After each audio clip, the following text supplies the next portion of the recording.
Assalamu alaikum wa rahmatullahi wa barakatuh. Kwa majina naitwa Dr. Mustafa. Mimi ni dokta ninayetibu kwa kutumia mitishamba pamoja na dua. Na ndugu zangu, leo nataka kuwaelezeni kwa uchache. Wenye masikio naombeni munisikilize kwa umakini sana ndugu zangu. Ndugu zangu, wengi wanahangaika kwenye kutafuta mali. Ndugu zangu, wengi mnahangaika kwenye kutafuta utajiri.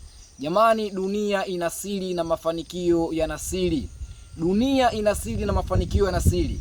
Ndugu zangu, pesa kuipata ni kazi. Ukimwona tajiri kapata pesa, ukimwona tajiri anaishi vizuri, kahangaika. Kwa nini wewe ushinde kuhangaika wakati umeomba na Mwenyezi Mungu? Leo nataka nielezee hizi pete, maandalizi yake, nielezee hizi pete upatikanaji wake. Hizi pete tayari hapa mnapoziona zimeshakamilika. Zimeshatoka makabrini jana, zikaja zikalala katika mbuyu huu ambao tunauona hapa. Hizi pete ndugu zangu tayari ziko tayari kwa kuvuta pesa kwa yoyote mwenye kuhitaji.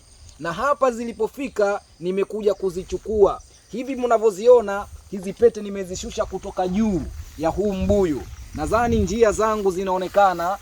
Zile kidogo naomba muoneshe habibi yule. Unaona zile miti ile ambayo nimefunga mpaka kufika juu kwenye ile pango inaonekana.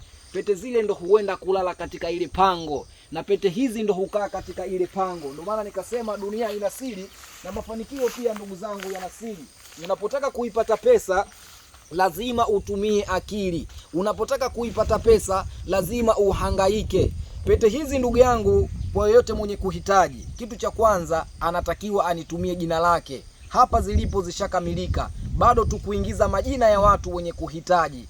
Na pete hizi huwa kila siku zinafuta pesa ndani ya begi, mamilioni kwa mamilioni. Sitosema bei gani. Mwenye kuhitaji ndiyo atanipigia na nitakaweza kumwelekeza pete hizi zinavuta bei gani.